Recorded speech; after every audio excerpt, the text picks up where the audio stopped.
Hey there, Scott here from SocialNRG Presents, and thanks for joining us for another great episode. This time, it's with an artist who's sure to inspire you with her amazing story. Our guest today is the incomparable Butta B-Rocka, a highly versatile and internationally acclaimed artist and musician who truly makes the term triple threat seem quite inadequate. In addition to being a full-time mom, she's a successful recording artist, actress, podcast host, magazine editor, playwright, and author. And today, Butta B joins us from her home in Atlanta, Georgia for an intimate look at her career and to bring us up to speed on what she's been working on next. So sit back, relax, and get ready as SocialNRG now presents you with your Backstage Pass. You know, first and foremost, I've got to address the elephant in the room here, Butta. You're the busiest person I've ever seen in my life. You do more than 10 people put together. I mean, it was exhausting me reading your bio and all the things that you're juggling all the time. I don't know how you're not like sweating when you come on camera. You know, what's so crazy? I think that, being a creative, if I was not doing things, it would drive me crazy. But the more things I'm doing, the more organized and the more focused I am. It's really weird. Yeah, well, there's an old phrase that says, if you want something done, ask a busy person to do it. Yeah. You know what I mean? Mm-hmm. And I think there's a lot of truth to that. It's like the busier you are, the more you're probably going to deliver a product. The reason you're busy is because you get things done. Yeah. Yeah. So there's a certain amount of that. But yeah, holy smokes. I mean, you're a wonderful singer. I mean, I just love your voice. Wow. Oh yeah. Like I'm just blown away. You're not like way up at the top of the charts these days, but it'll happen. It'll happen. Working on it.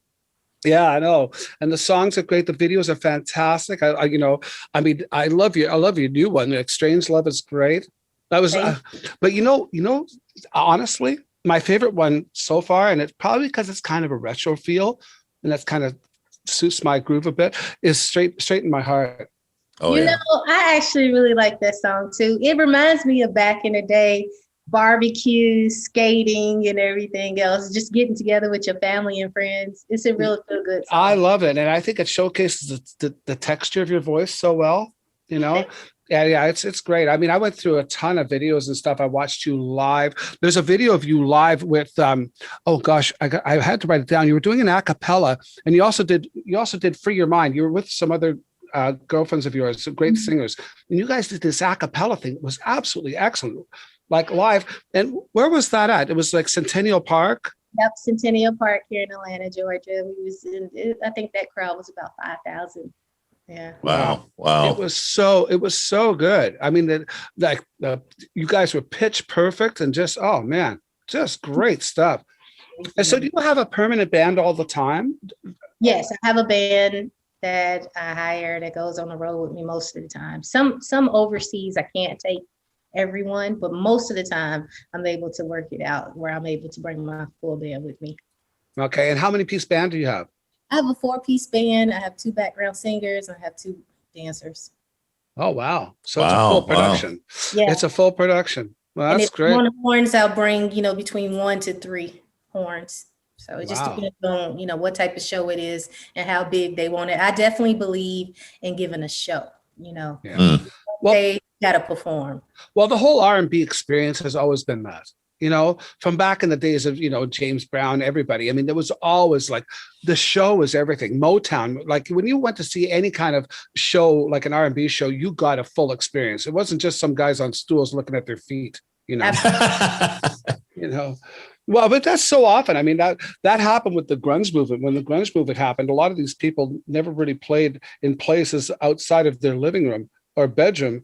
So when they get these record deals and you see them on stage and the microphone's here, the crowd's out there and they're looking at their feet. I'd see it and go, come on, guys, you got to hit on the radio. Let's get some action going here. Yeah, it's definitely a difference between, just being a studio performer compared to an actual live performer as well. And right. Thankfully, I'm able to do both, but some people are only good in one area. Yeah, it's true. There's definitely. I mean, there's some like a band like Steely Dan, they were never performers. That's why they always felt their best in the studio. Mm-hmm. And you can see even now Donald Fagen live, still you can tell he still looks a little uncomfortable when he's on stage, you know. As many shows as he's done now that they actually started playing live. But so what instrument do you play?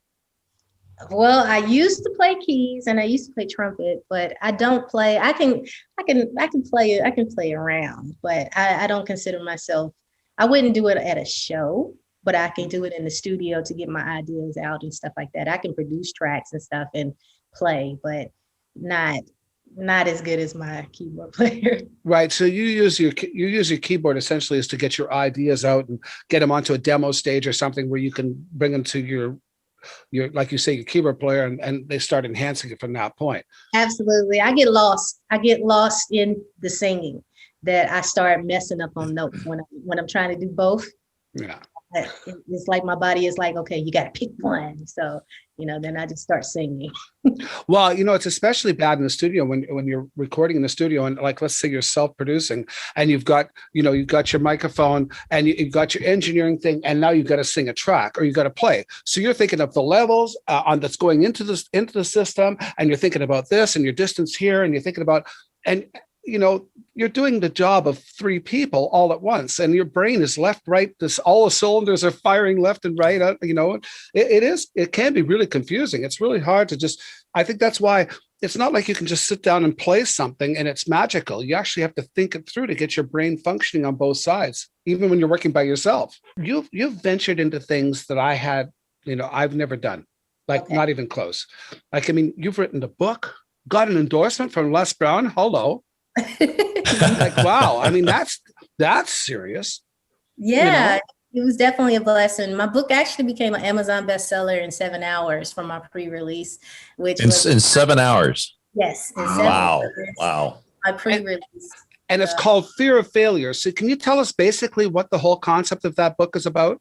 Absolutely. It's called Fear of Failure, Fear of Not Trying. And it is about my struggles, going through a divorce, raising kids on my own, the music industries, the ups and downs, the depression, all of the different things, the insecurities and things that you feel, most of it is self-sabotaging your own self, and finally overcoming that and saying, you know what, I'm not going to let the opinion of other people determine who I am, because I know who I am and I'm just going to go for it. And I finally, stepped out there and just went for it. And once I did, it was like, everything just opened up. I always wanted to write a book, but I was scared to write a book. And I think it's also, how like when somebody's talking to you and you might hear them say it, stop smoking. But until you're ready to stop smoking, you're not going to stop. So I heard people say, you should tell your story, but fear crept in. Well, who's going to want to listen to me? Who's going to support me? I'm not a mega star. All these things crept in my mind.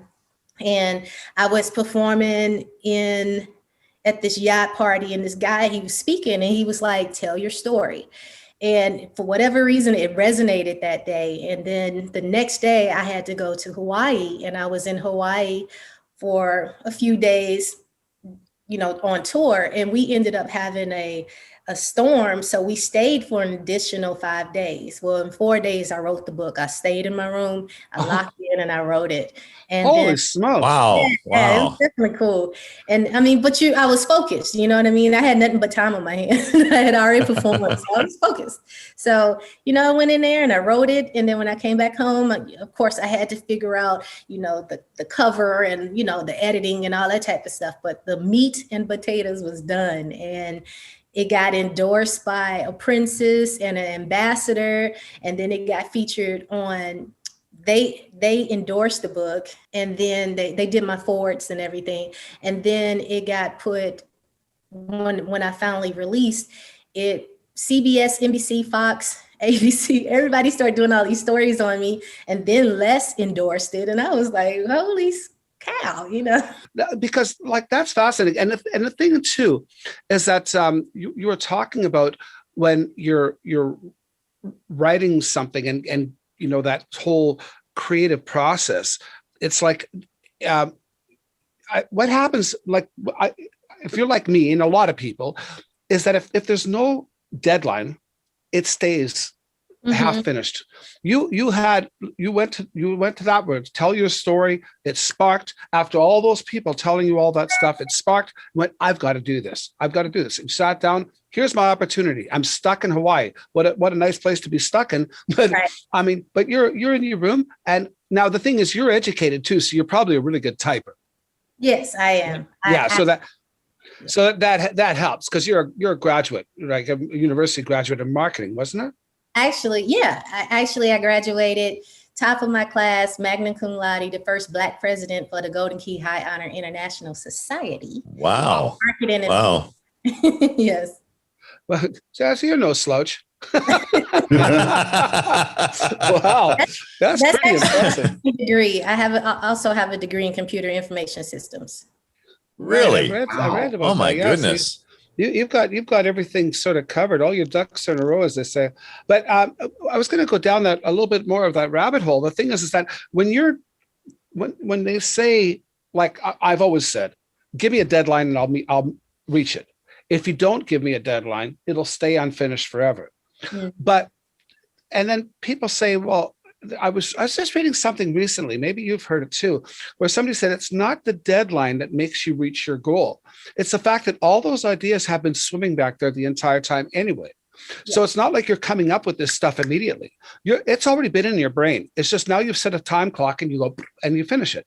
But it's already, all that stuff has been stored. You've been thinking about it the entire time, right? What were you going to say, Scott? So I got a question for you, Butta. When you wrote your book, did you already have it framed in your head that you kind of had, or did it just literally go, boom, it just came out of you?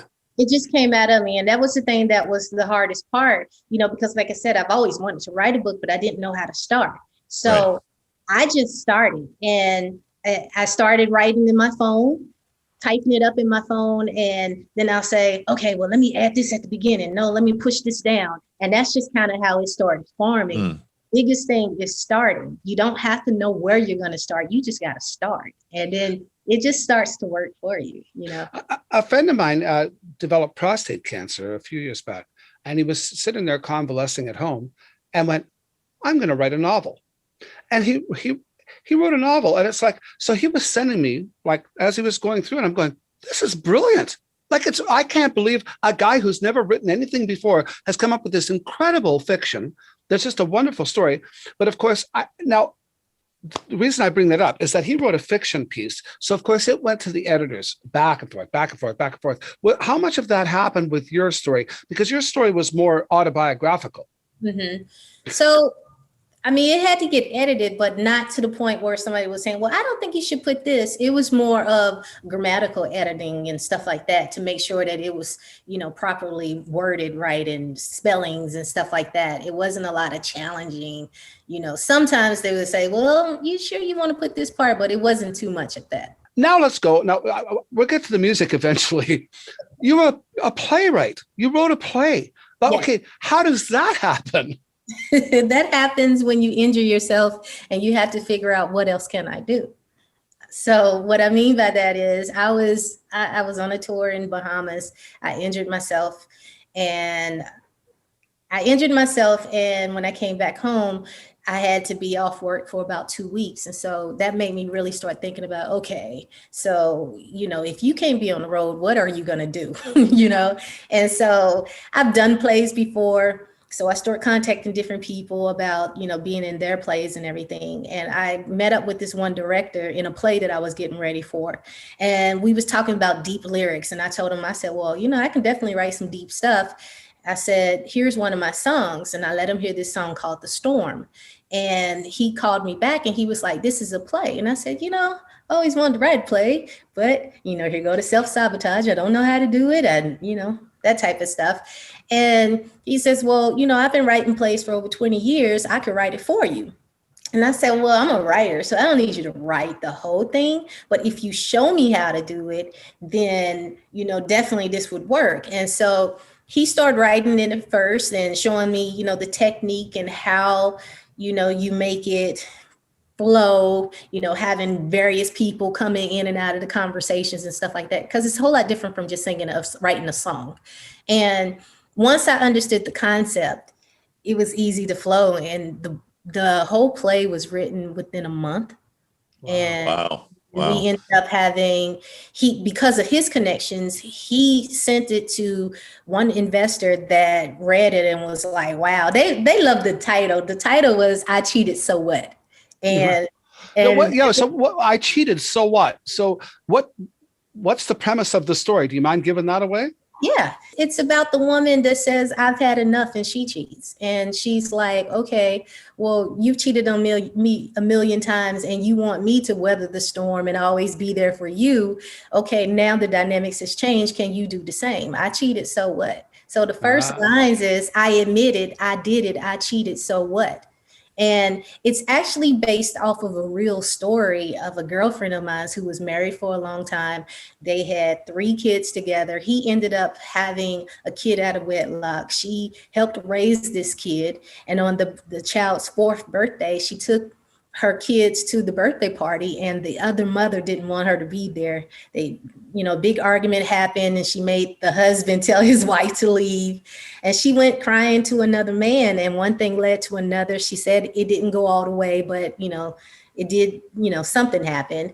And she got home and she felt, horrible. And she told the husband when he finally came home, and he said, you're a this, you're a that. I don't want nothing else to do with you. I want a divorce. But he had been cheating on her and had another kid, And so that was, I asked her, could I write about this? And I told her I wouldn't say her name and stuff. And she said, yeah. So I wrote the song, The Storm, and I played that for the guy, and Donald Gray, my writing partner, and he was like, this is powerful. So we really got to tell a story, from both perspectives, because according to guys, just because they step out, to them, they're not connected with the woman. It's just something to do. It's just something to conquer. But when a girl cheats, she's completely over the other guy. She's disattached and, she's moving on. The guys, it's easier for them because they're not attached to the other woman. It was just that, according to what guys tell me. Yeah, it's a conquest versus to an investment. Right. Yeah.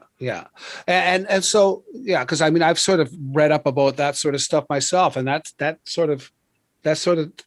says it all right there. A conquest as opposed to an investment. Women invest of themselves in relationships. Guys eventually will, but I think initially it's always a conquest. Can I win this girl over? Yeah.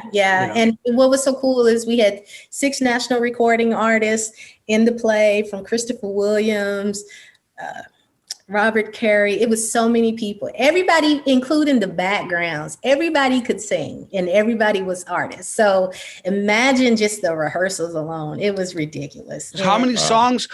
So obviously there was music. It was a musical? Yes. And how many songs were in it? Off top of my head, I think we had at least about 7, at least. Because the ending was everybody, but since every last one of us was singers, of course we showed, those songs and different things like that. So The Storm inspired the play. Yes. Now, did the play inspire the other songs? No. Okay, so they were all pre-written songs that were inserted into the dialogue. Correct. Something that worked. Now, did you write all the songs, or were they? No, I didn't write every song. I inserted, of course, being the actor and also the writer. Of course, I'm going to insert some of my own songs, but yes. I didn't insert all of my songs because we had so many national recording artists who were mega, superstars. Of course, we're going to incorporate their songs that they were most known for. Talking with Jim Valance, who is Bryan Adams' songwriting partner, and Bryan found, I forget what the actual story is, we've got it somewhere, where Bryan ended up getting the job to write the play, the music for the play Pretty Woman. Oh, wow. And ironically, they weren't going to use the song Pretty Woman initially. Eventually, at the end, they ended up getting the rights for it. But apparently, Roy Orbison's estate wanted so much money for it, it wasn't feasible for them to use it. So Bryan and Jim, what he said at the end of it was writing the music for that play was one of the hardest things he's ever done in his life. It was 2 years of writing and the director coming in and going, nope, that's crap, nope, that's not, and off it goes in the wastepaper basket, start all over again. He said it was incredible. They'd have to write songs like 10, 15 times sometimes. Yeah. Just to make it fit. Yeah, thankfully, because of the artists, what I would have them do, I would have them send in their songs, the different catalogs of songs that they felt that would fit their section. And I would listen to the songs. And if it made sense for what we were showcasing at that time, we would insert it. If he didn't, like one of the artists is a gospel singer, and her songs, it just didn't make sense for where we had it placed. And so she ended up doing a cover song. But I think everybody else did their own original songs. Oh, okay, cool. And now, where did the play run? It ran in Atlanta, Georgia, at the Clayton County Performing Arts Center. The place held 1,000 people. We had 775 people for our big day, and they wanted to take it on the road on a 6-month tour. But the problem with having 6 national recording artists, including myself, who's tours all the time and had dates, and all the musicians already had dates. We couldn't do every single date that they wanted with the main head, people. And the promoter was like, well, we can't, when I'm trying to promote this, they want to see the people that's on the flyers, and which I understood, but I couldn't get that commitment even for myself because I had bookings. Wow. I'm just absolutely flabbergasted all the things that you do. So you're sitting, so you have an injury down in Bermuda, and you come back and figure, okay, well, what am I going to do? I'll write a play. Essentially, it was almost that simple. It was like you had to fill your time, right? Yeah. I mean, if you look at it that way, you have to figure out when you have kids and it's just you. I mean, now it's not just me, but at the time it was just me. You have to really figure out what you're going to do to take care of your kids. And on top of it, you're not only doing all this stuff, you're also juggling being a mom. Yes, I was juggling being a mom. I have two teenage boys, Decory and Christian. They started a teen magazine. Ironically, wow. 2019, I ended up having to have surgery on that knee that I injured 2 years prior in Bahamas. And I ended up having a torn meniscus, torn ACL, and I dislocated my shoulder. And that left me, out for an entire year. So I really had to figure out what in the world I was going to do, because I woke up after surgery. I woke up in the surgery room to them telling me, yeah, it's not going to be a 6-week recovery time. It's a full tear. So it's going to be a whole year. So I was devastated. And so since then, my boys started their teen magazine. It's called Defiant Ones Teen Magazine. I'm the editor-in-chief. It's been out for a little over a year. They've had from Disney to Nickelodeon, NFL stars are featured in it, everything. So it's a real cool magazine. It's for teens by teens. The thing that I love about it is, both of them came together, and they're day and night. You know what I mean? So for them to be able to come together and put this magazine out and it be received as it is has been a great thing. But I'm the editor-in-chief, and learning how to put the magazine together was tough. Let me just tell you, that first one was a little rough. But it was great. Yeah. I mean, how many hats could a person wear? And the thing is that they've obviously inherited your drive and your entrepreneurship. Yeah, they definitely have. They have that bug. They're both our actors as well, and they've been on a couple of TV shows and stuff. They know what time it is. Our household is not a normal household. So it sounds like it'd be a pretty busy place. So when you say your sons you basically said they're diametrically opposed to each other. They're totally different people. So in what way? Like what's one son like? What's the other son like? Well, one son is extra bubbly like me. I mean, he's the talker. He sings, he plays drums, he produces music, raps, he does editing. I mean, he's just very, that's him. And then my other son, once he got to high school, he turned into liking sports. So he started football and track. I don't know anything about that type of stuff. I know about music, So I became a football mom, and the ladies would take me out. I became a mama hawk. They would take me out and put me on the 50-yard line.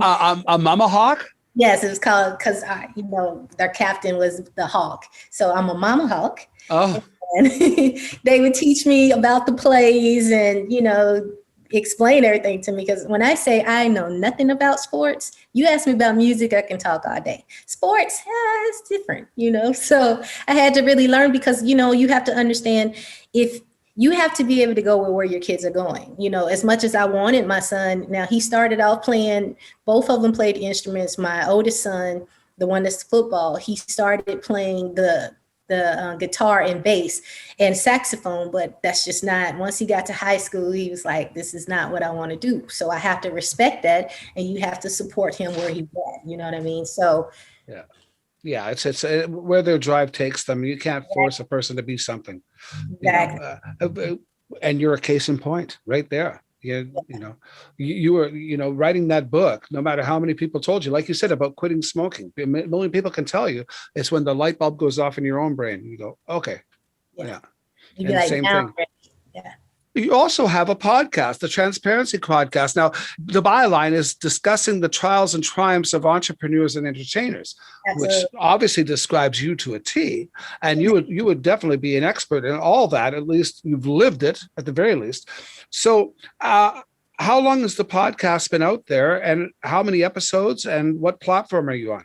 It's been out since COVID, so since March. Again, I got released April of 2020. So COVID hit in March. I had all these dates. I was so ready. I'm so ready to get back on stage, understand this. So I was devastated when I heard the news about COVID. I mean, of course, everybody is devastated, but I was like, oh my God. So here I am again, can't work. So I'm trying to figure out, what in the world am I going to do? Well, let me start a podcast so I can get it off my chest. And it's easy for me to work into fields that I have a passion for and that I know about, as opposed to doing something that I don't have no interest in. So, again, discussing the trials and triumphs of entertainers and entrepreneurs, that's my alley.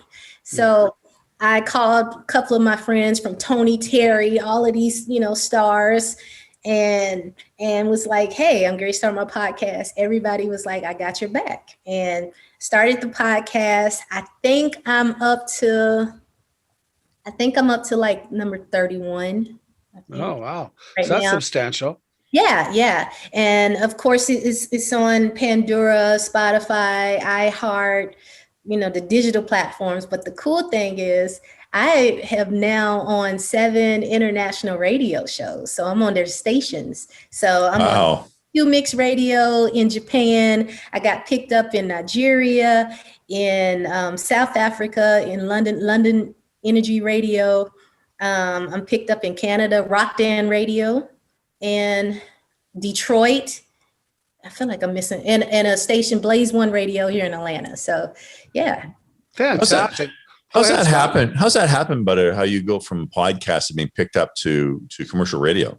Oh, that's the crazy thing. So, I got approached by one of the stations, and I was like, wow, okay, so that means that I'm going to have to actually start putting music, because at first it was just strictly talking. You know what I mean? So I started adding music, and that's easy for me because I'm a singer and I have a million other international, artists that I know, from indie artists to major artists. So I contacted them. When you first starting out, I didn't know exactly everything I needed to do, the licenses and stuff like that. So I was playing it safe. Well, let me go to the indie artists first, because I know I could get permission, to use music and everything. Not to mention it helps them get on different platforms, So that was the first thing that I did. And so as I started putting, these shows together, I was, doing my regular shows, and then I had to start editing. Well, I know how to edit, I use Logic, from in the studio anyway. So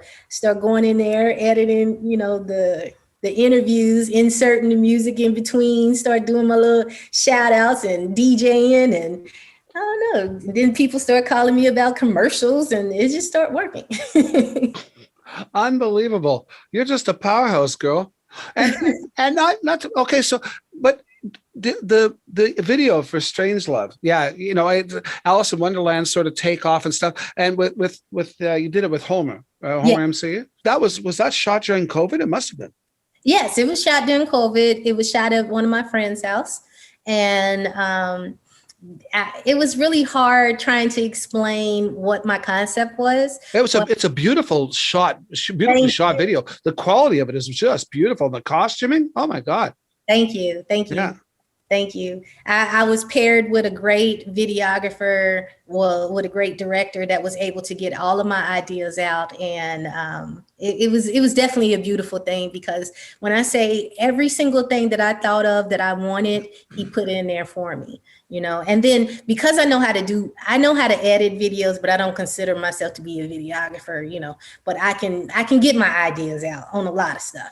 So, you know, I was able to talk to him, you know, and tell them, hey, at minute such and such, I need it to look like this. And I need you to add more color depth in, you know, because I want the colors to pop. You know, it's just a lot of talk, but I'm able to articulate what I want because I know exactly what I want. And then the costumes, all the costumes, that was all me. The concept was me. But it was a great team that helped me put it together. Where did you get the costuming?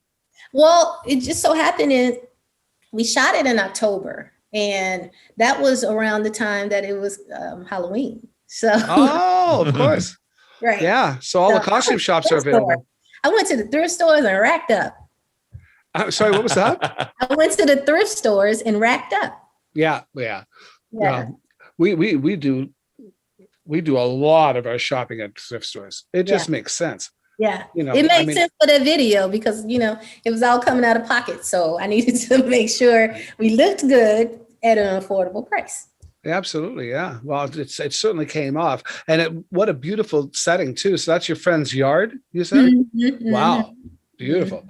Mm-hmm. Well, if I could ask, what was your process in creating a video for yourself? How do you go from conceptual in your head to actually finally having it locked down for broadcast? What's your process? Well, my process is really listening to my song and visualizing, what do I see when I'm listening to this? What do I see right here? You know, and what mood does it put me in? And with that song, I knew that I wanted to, it reminds me of being like a quirky, you know, just mystical type of song. And so I really wanted to be able to show that. And every time I would listen to it, I always thought Alice in Wonderland. And I also thought Outkast, Atlanta. You know, it reminds me of Outkast. It reminds me of Atlanta back in the day. Right. And so I really wanted to make sure that I brought all of my ideas into one. And it really turned out really good. The only thing that I had to figure out is, because we were shooting in the daytime, being able to capture every single thing dealing with the sun. You know? Did you storyboard it, or did you just sort of wing it and just? No, we winged it. I knew. Winged it. I said, you know, on this verse, I know I wanted this. I knew what I wanted at the intro. You know, I knew the sections, but I didn't actually do an actual storyboard per se. Right. But I did break it down. Was your insinuation that you shot it in one day? Oh, yeah. We shot it in one day. Wow. I think it took us about 6-7 hours. Mm-hmm. And so you had to, like you were saying, you had to be mindful of the sun. Yes, that was the hardest thing, being mindful of the sun. And the makeup took the longest because, you know, we was trying to change our looks. And so when I went to the forest part for the dinner at the tea party, I had planned on changing my clothes one more time, but the sun just was not with it. So we couldn't make it with the sun, you know, in enough time. You're like a walking masterclass in everything. Like, seriously, it's insane.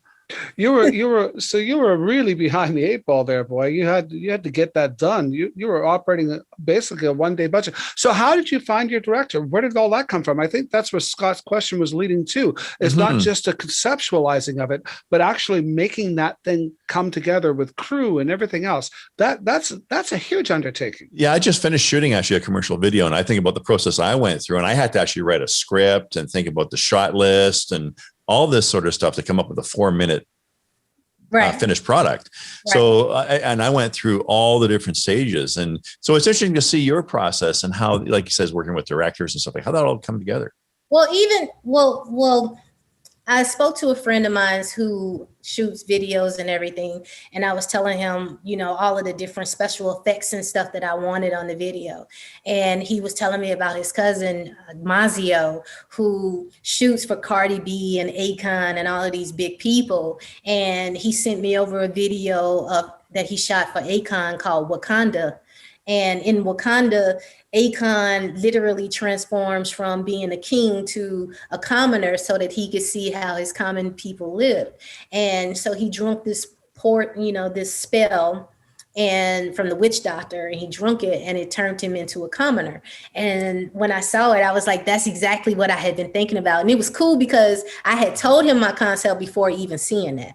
And so I said, yeah, he is exactly who I need. And I was like, but I was a little nervous on working with him because he works with so many major stars and, I'm like indie artist and everything, but he was willing to work with me. And as far as all of the things that I need in the shot, I think about those types of things anyway. It's all about making sure that you have all the layers and everything from the background, everything has to make sense. So when you're thinking about, okay, I want to do this dinner shot, or I want to do this, this tea party shot. Well, of course you're going to need teacups. You're going to need the chairs. You're going to need the table. What else are you going to need on this table? So I think about all of that type of stuff, but I learned that from my other videos. And I also really learned that from the play, because you have to think about the background, because, just having just the main part, that's cool, but your background got to make sense too. He may have attached himself to an indie artist, but he can see a major star. Absolutely. Yeah. Absolutely. That's good. That's great. So, how is your career at this point? I mean, it seems to me like everything I've seen you do is magnificent. Thank you. It's amazing you haven't been picked up by a major. So where are you at right now? What do you feel is your next step? You seem to be somebody who's totally in control of where they're going. Well, I think the next step for me, I have a couple of things coming up. I'm working on a children's book that's about to drop. It's my first one, and I'm sure it's going to do really good. I'm working on a film that I wrote. And then as far as music, I have some interest now. At first I was doing everything as an indie artist, but I think people are finally starting to notice, what I'm capable of and what I bring to the table. And we have some interest now, and, hopefully things pop off the way they need to pop off, because I'm definitely ready, Right. Well, what were you saying? What book are you writing? I'm writing a children's book. Oh, wow. Yeah. Oh, that's cool. Yeah.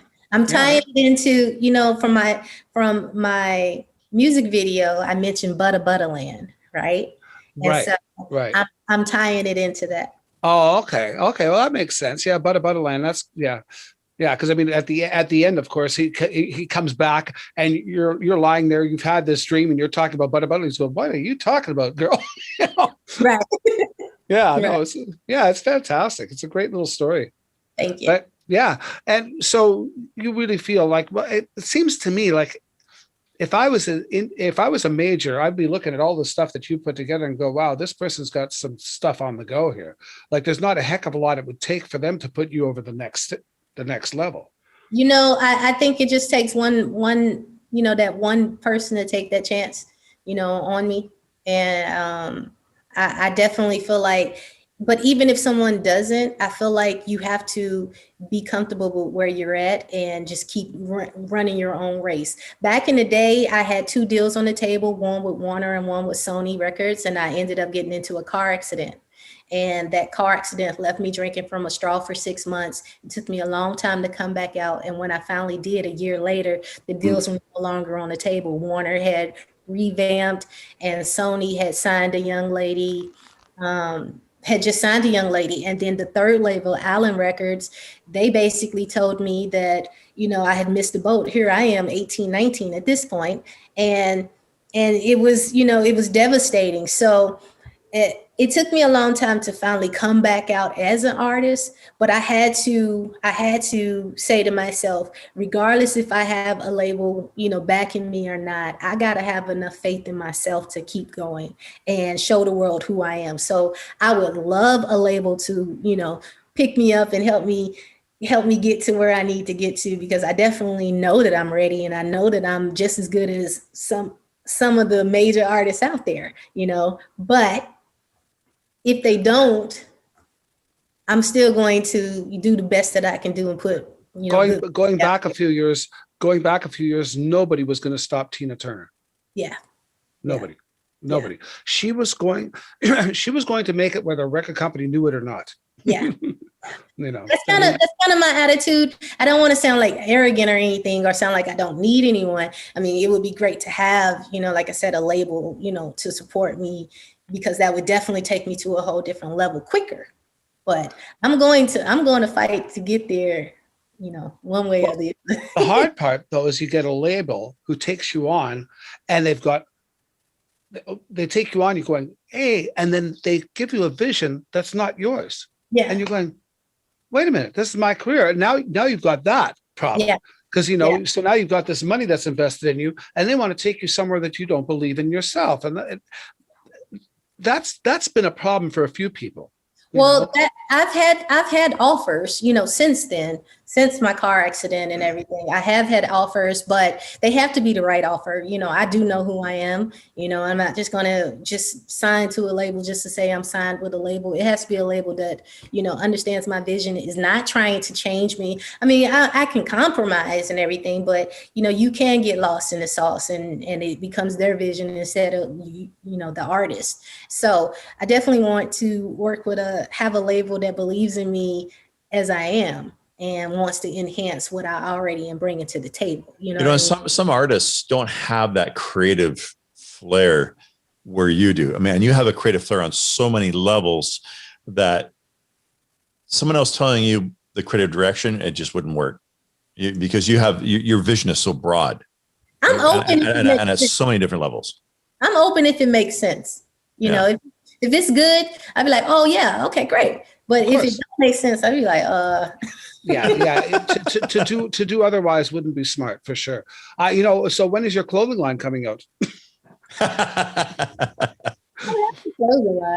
don't have a clothing line, but I am thinking about products. I am there. I don't have anything definite, but I am testing out a couple of things, because that's going to be one of the next things. You met Annette off camera, and she just texted she'd love to know what the inspiration is for your name.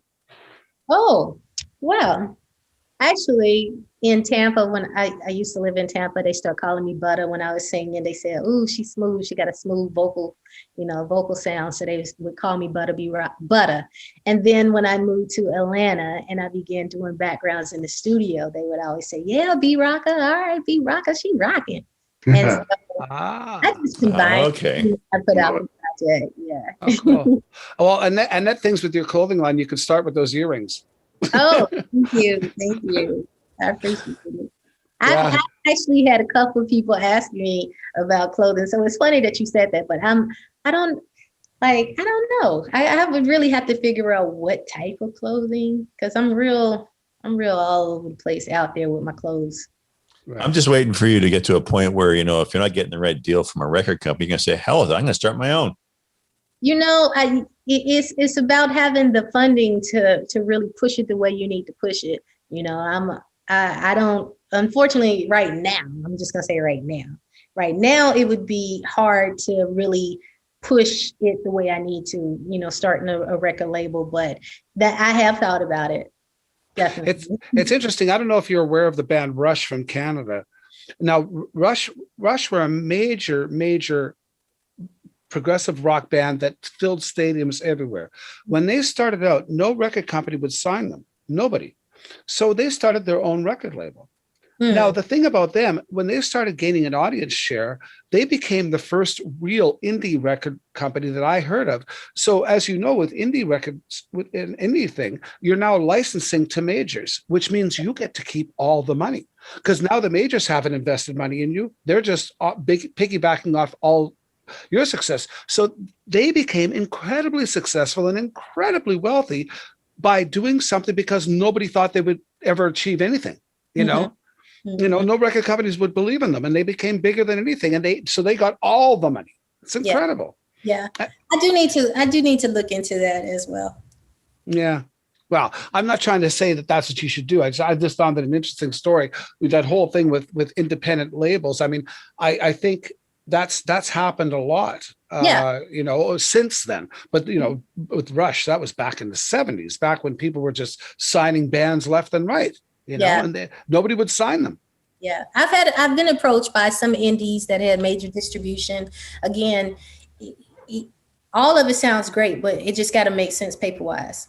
Right. Now, how did you get involved? Like, your manager is Alice Hall's wife. Yes. And so how did that all transpire? Where did that come from? Well, I've known her Leala.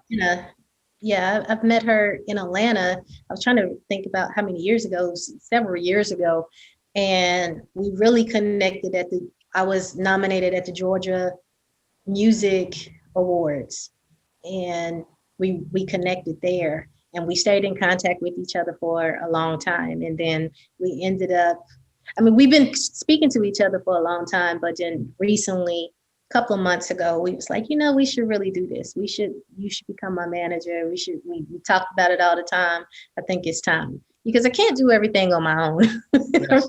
Well, and she's a wonderful person. She's got a ton of energy. She's like you. Absolutely. And of course, I met her, like, I did a gig with Ellis. I'm thinking it might have been 3 years ago now. And I did a gig with Ellis, and I talked with Leala backstage. Mm-hmm. And that's how you say it, right? Leala? Yeah, Leala. Yeah. I wanted to make sure I wasn't tripping on her name. That would be shameful. But and we talked backstage and exchanged cards and that sort of thing. And then we were starting the show. I was talking to Scott. I said, "Man, we got to get Ellis Hall on. He's just one of the best thingers I've ever heard in my life." Oh, yeah. That was, amazing artist. So then, of course, I'm talking to Leala, and she said, "Oh, you got to have Butta. Oh, man, you got to have her on your show. She's amazing." I went, "Well, lay it on me, right? I want to see this." So then she started sending me some stuff, and I'm going, What? I've never seen anybody so busy in my life. I can't believe how many irons you have on the fire all the time. And your mom too. That I didn't know that till this interview. Yeah. I have 2 boys. Wow. Unbelievable. And just a simple fact, though, as a singer, as a music artist, oh my gosh, amazing. Yeah. Thank you. I love your music. It's fantastic. It really is. Thank you. Can we touch on some of the studio work you've done? Yeah. Because you've probably done backups and jingles and all that sort of stuff as well, right? Yeah. Do you mind talking about that? I don't mind at all. I've had the pleasure of, from demos to studio work to just a little bit of everything. I've worked with from Akon, TLC, Zach Brown, Collective Soul, Kanye West, Janet Jackson, Lil Zane, Nas. It's some Japanese. So basically nobody's is what you're trying to say. All the people that are going to say, "Oh, I used to work with Butta." You're making them sound good. Yeah. I've had the pleasure of working with a lot of people, definitely. That's great. Did you have the opportunity to like talk with Janet Jackson, for example? I did not have the opportunity to talk to Janet. Yeah, sure. I was in the room with her, but I didn't get to talk. I didn't get to have a one-on-one conversation with her. That would have been great, but she was pulled. I was being pulled in the direction that I had to do, so it was still cool to have gotten that phone call. Yeah. I'd heard stories. Sheryl Crow had said she had toured with Michael Jackson for a year and never talked to him. Really? Yeah. An entire year. She toured with Michael Jackson as a backup singer and never even had a chance to talk to him. Wow. It was like he would come in and he'd leave, just very odd. When she came into the room, she was being pulled as soon as she walked in. So I got there. I had to do my job, and I was still honored to be there. What's that like for you when someone like that walks in the room? And of course, you're there now working with them. What does that feel like? It feels good. It would feel even better if I could do like, hey, take selfie. Right. That would be even better. But no, it feels good. It feels, it feels great because they're doing something that I always wanted to do and that I feel like I am doing, but they got the recognition and they're legends. Janet Jackson is a legend. And just like I said, just getting the phone call, I was like, what? Yes. So it's definitely a honor. But I have some friends that like toured with her, and everything. And I'm like, man, that's so cool. But you know, I can still say I worked with him. I the closest I got to Janet Jackson, this is a funny story. There's a place up here called BC Place Stadium, which holds about 70,000 people. It's in Vancouver. And there was this thing that they had together where people would buy, it was some sort of charity. It was called Night of 1,000 Dinners or something like this. And every time these people would be brought in to do a dinner in a weird spot, like one of them, the dinners was they'd had dinner, a beautifully catered dinner on the roof of the dome of BC Place. Another one, you know, they'd be flying in and out. Well, this one gig, it was in BC Place. They had dinner in BC Place on Janet Jackson's stage. She was doing one of her tours at that point. It was a huge stage on Janet Jackson's stage, riding around in John Lennon's Rolls-Royce limousine while a Beatle band played for them while they had dinner. So I had my Beatle band at the time called Revolver, and we were sort of renowned as the best Beatle band at the time. And so we're playing on Janet Jackson's stage to people eating dinner on Janet Jackson's stage while they're riding a Rolls-Royce around that's colored like psychedelia. You know, it was like one of the most bizarre gigs I've ever had in my life. Sounds like that's my big tie into Janet Jackson. That sounds cool. So I think yours is a little bit better than mine. Sounds cool though. So, Butta, who books your tours? Because there seems to be a theme there between Hawaii and Bahamas, and I mean, you're certainly hitting some nice locations. I want to get on your tours, is what we're trying to say. Actually, what happened is my very first tour was in Ethiopia, in Africa. And once I put out my album. No, hold it. Okay, well, let's stop right there. We got to backtrack. How do you end up going to Ethiopia? That's a major story right there. Gotcha. So I did a show for CSAC. As a writer, you're either ASCAP, BMI, or CSAC. So I put my album out. Then I did my second show was with CSAC. CSAC put me in the CSAC magazine as the next big thing coming out. And there was a promoter there that booked for Centennial Park. And he saw me and he put me on at Centennial Park. Well, my date got rained out. And there was only one date left with this guy named Seven. And I had to open instead of close like I was going to do on my own show. So I asked him, you know, could I take some of his time? So I took an hour of his time and he let me, and I opened up his show. It was the best thing ever because 10 minutes later, this guy walked over to me asking me to go to Africa with him. And it was real cool because I had been offered plenty of other gigs overseas, but they have to make sense. I'm not just going to just do something just because. It has to make sense for me. So this deal made sense, and I was able to go over there. I went over there for 3 months, and you know, from a chauffeur to they gave us cell phones, had my own room, of course.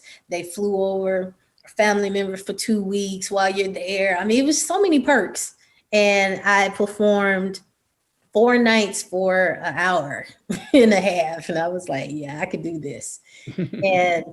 and I went there for 3 months and then came back home for 6 months, then went back again for 3 months. And while I was there, someone approached me about doing cruises. And they was like, have you ever thought about cruises? And I'm like, I don't really want to do no cruise because, you know, the cruise, I know people usually are the singers and performers usually, from what I'm told, they, you know, stay at the bottom of the ship. They got to work all day, you know, even after you performing, you got to still do other jobs. And I was like, that doesn't sound good, especially coming from Ethiopia, where I only worked for an hour. And then on the weekends, they fly me to other parts of Africa for free, you know, so it got to make sense. And so it was like, no, as a guest entertainer. And I said, well, what is that?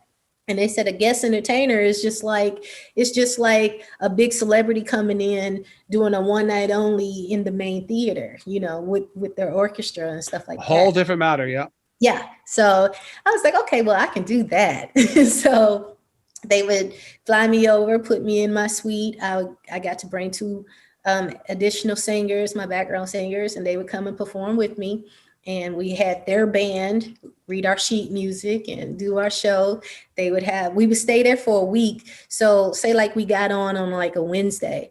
So we get on Wednesday, we perform on Friday. On Saturday, those people get off. And then and new people come on. On Tuesday, we would perform again, but it's for a whole different crowd, And then on Thursday, we're off flying to another place. Or flying back home. So that worked for me. Did you do more than one cruise in succession? Yeah. Did you do one cruise at a time, or were they in succession? No, at a time. So after each cruise, we would come home. But I've done more than probably about 30 something cruises. I've been everywhere from Spain to, just everywhere. Jamaica, Aruba, Mexico. I have to get back to Ethiopia because in my naivety, all I know about Ethiopia is this decimation and poverty and like a barren wasteland. So tell me what your story is on Ethiopia.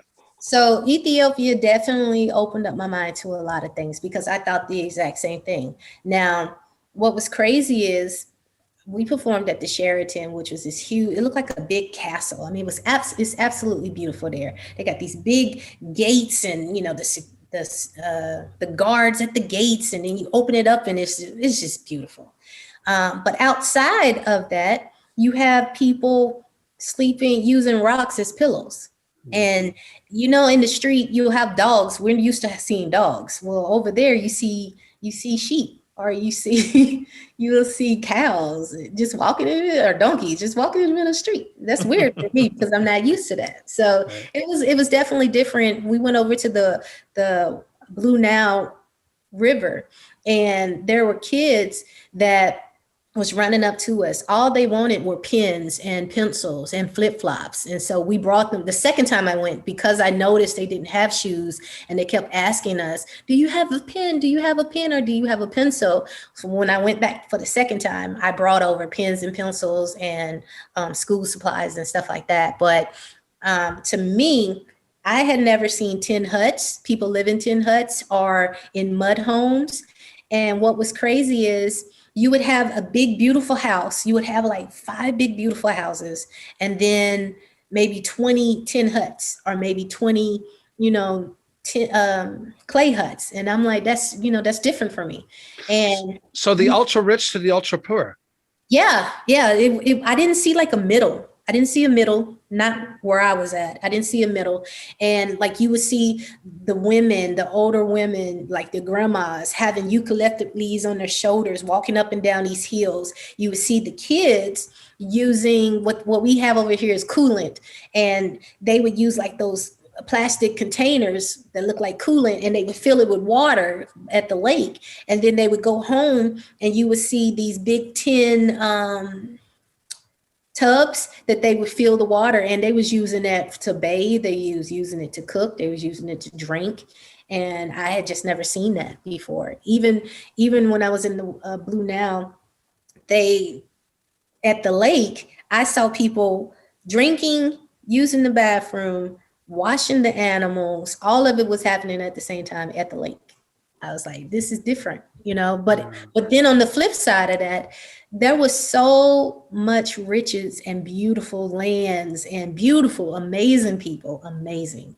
But the land was, just so much greenery and just riches everywhere. So it was mixed feelings for me, but it was a wonderful experience. So you've been there more than once, obviously.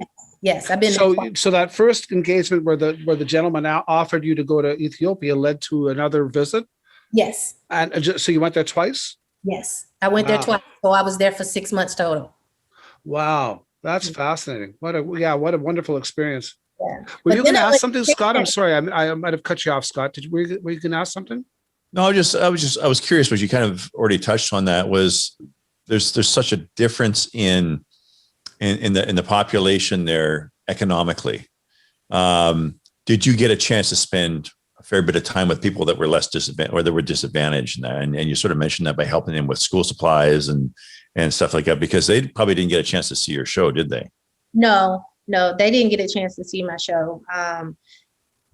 To go into the Sheraton, I don't know what the qualification. I mean, it's a regular hotel ish, but I think you had to, look like you belonged, there or whatever. I was performing in front of ambassadors and Prince and, all these, big people and stuff like that.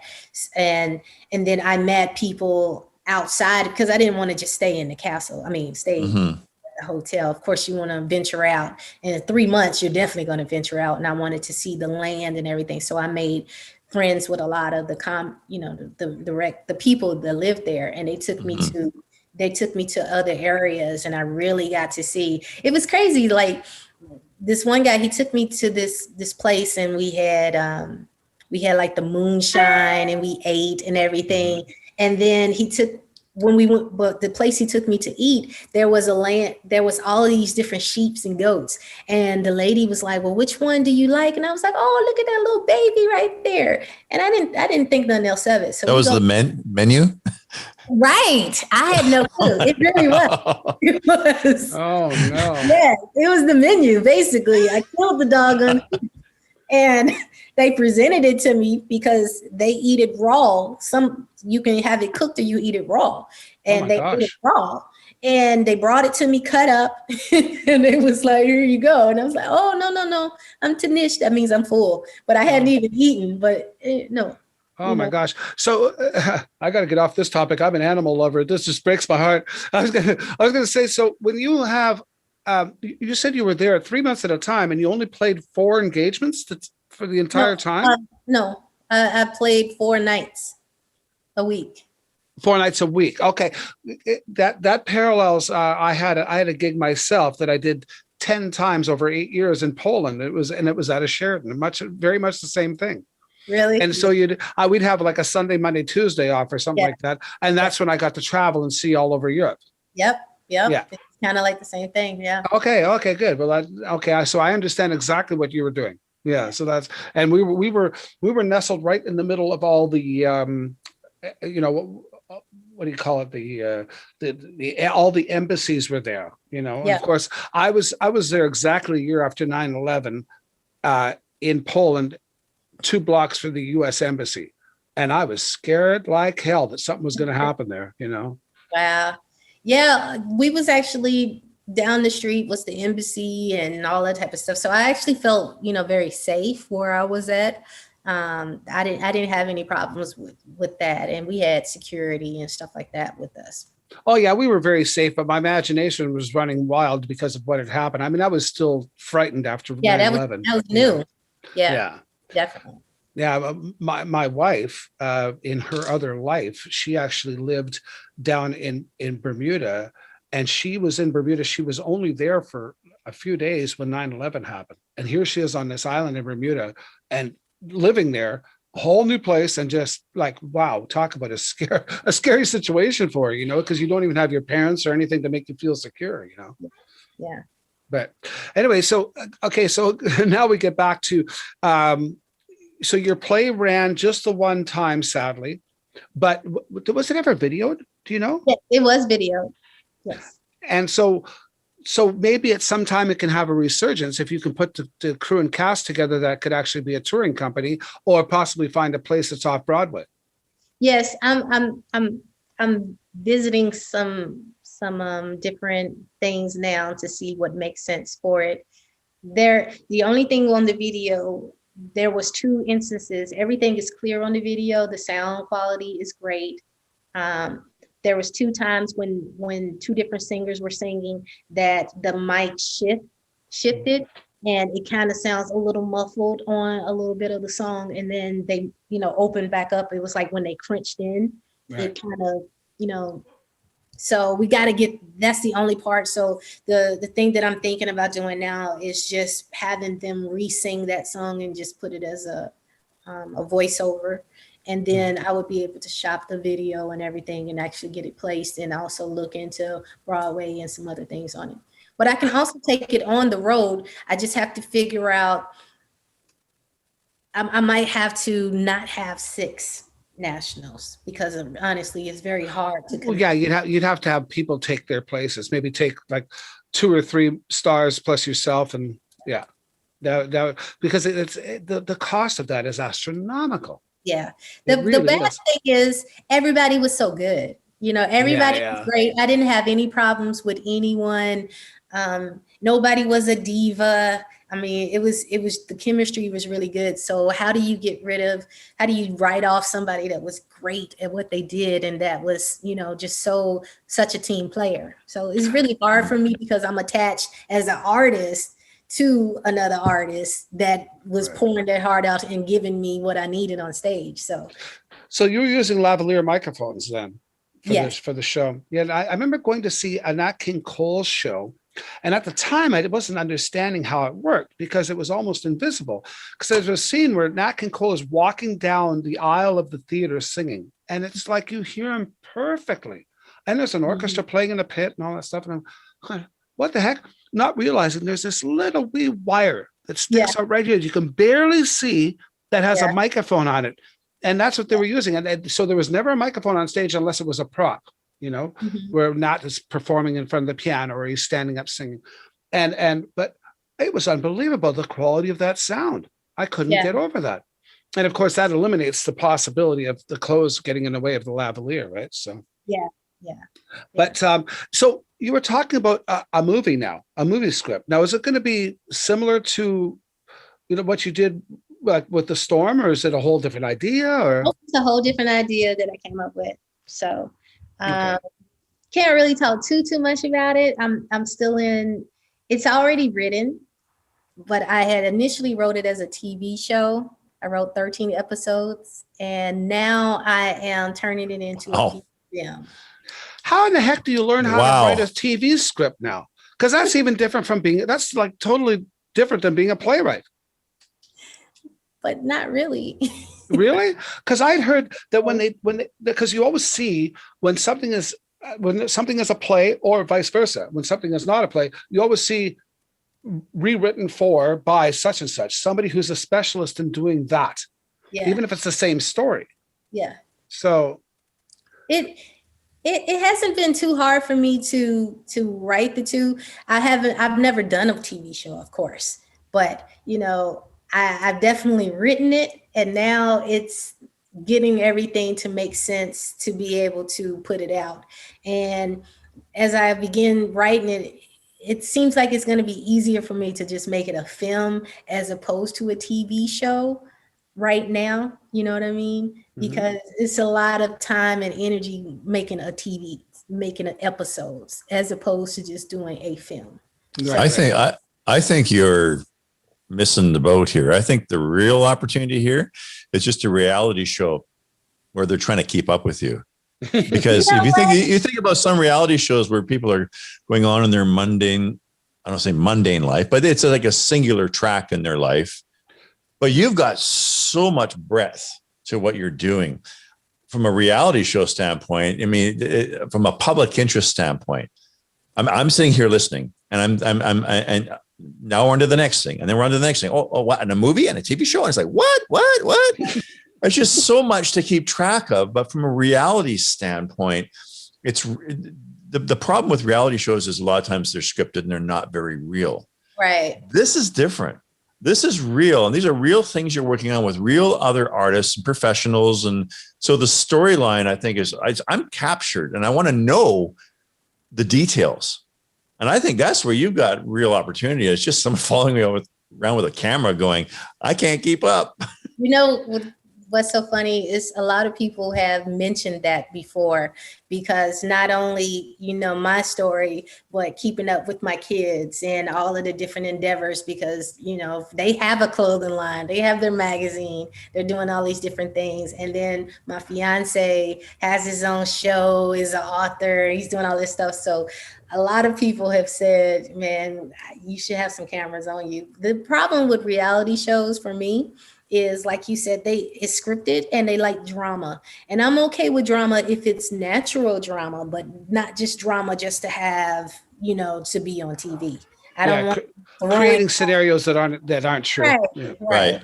Because you got to do drama in your life regardless, just dealing with regular life.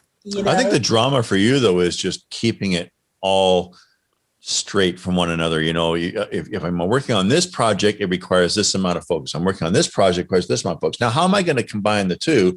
And at some point, you got to have a family night.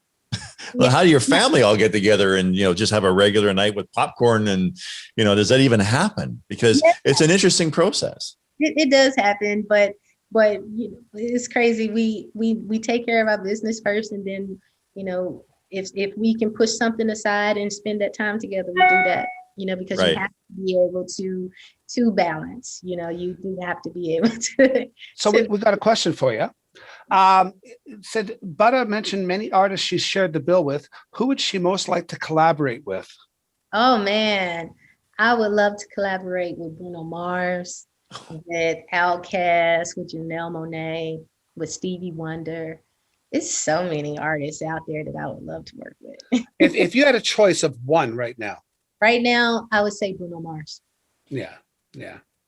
Because Why is that? Yeah. From his writing to how creative he is. I mean, he's a creator. I'm definitely a creator. He's a performer on stage. I'm a performer on stage. That show would be bananas.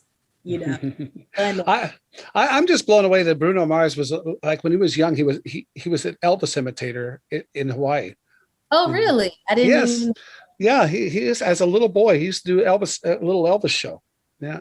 Oh, wow. So that was the start of the show business. And okay, and here's another question. What's the best piece of advice you've ever been given? Bet on yourself, and don't be afraid to bet on yourself, because again, you can let a lot of people get in your heads, and you can sabotage your own self from growing. You got to be okay with growing, and you don't have to have all the answers or anything. You just got to take that step. Thanks for joining us. Check out our many other episodes and vignettes for more great content. And please like, share, and subscribe, and become a member at SocialNRGPresents.com to access all our content and earn valuable energy points just for watching.